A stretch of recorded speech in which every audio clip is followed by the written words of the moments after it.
সেইভাবে আমার রসুলকে ডাকবো না। আমার রসুল সাল্লাল্লাহু আলাইহি ওয়াসাল্লাম উনাকে সুন্দর সুন্দর নাম মোবারক করে ওনাকে আহ্বান করো।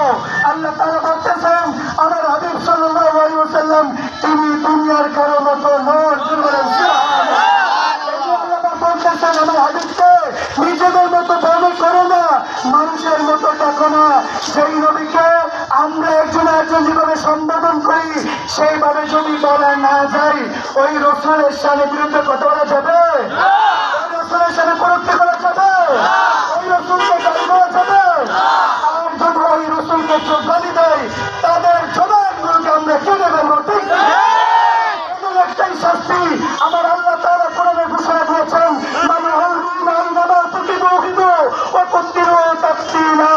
আল্লাহ পাক রব্বুল আলামিন কুরআন শরীফে ঘোষণা দিয়েছেন মালউনিন, যারা আমার হাবিব সাল্লাল্লাহু আলাইহি ওয়াসাল্লাম উনার বিরুদ্ধে কথা বলে, উনার আহলে কুরআনের বিরুদ্ধে কথা বলে, এরা হচ্ছে মালউন। বলেন নাউযুবিল্লাহ।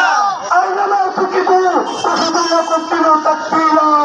যদি এই সমস্ত কোন মালউনদেরকে তোমরা পাও যারা আমার রাসূলের বিরুদ্ধে কথা বলে, আমার নবীর পরিবারের বিরুদ্ধে কথা বলে, এদেরকে যেখানে পাবে আমার আল্লাহ বলতেছেন ঠিক কিনা? কতল করলে হবে না, এদের দেহগুলোকে টুকরা টুকরা করে এদেরকে শাস্তি দিতে হবে। ঠিক কিনা? আল্লাহ তাআলা কোরআনে স্পষ্ট করে দিয়েছেন আমার রাসূলের সঙ্গে যারা বেয়াদবি করে ইন্নাল্লাযীনা লা ইউমিনুল্লাহ ওয়া রাসূলুহু লা'নাহুমুল্লাহু ফিদ দুনিয়া ওয়াল আখিরাহ। আল্লাহ পাক কোরআন শরীফে বলেন নিশ্চয়ই যারা আমাকে আমার হাবিবকে কষ্ট দেয় তারা যেন দুনিয়া এবং আখিরাতের জন্য তাদের জন্য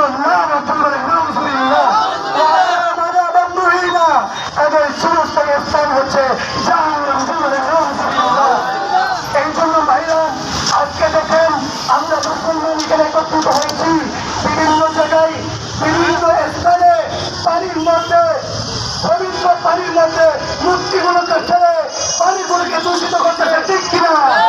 এই দেশের কোন মূর্তি উন্মুক্ত পানিতে বেড়া যাবে না। ঠিক কিনা? এই দেশে কোন হিন্দুরা রাস্তায় যানজট করে মন্ডপ করতে পারবে না। ঠিক কিনা? এই দেশে কোন হিন্দু কোন বিধর্মী কখনো মুসলমানের বিরুদ্ধে কথা বলতে পারে না। আমরা মুসলমান সেটা মনে করে। ঠিক কিনা? দেখেন আমরা এখানে এসেছি মনে হচ্ছে সামান্য, আমরা সামান্য নই। আমাদের ইমানের মধ্যে এমন নূর রয়েছে সেই নূরের কারণে সামান্য হতে পারি, কিন্তু হাজার কাজের আমরা পরোয়া করি না। ঠিক মুসলমানদের দেশ। ঠিক কিনা? 98% মুসলমান, 2% হিন্দু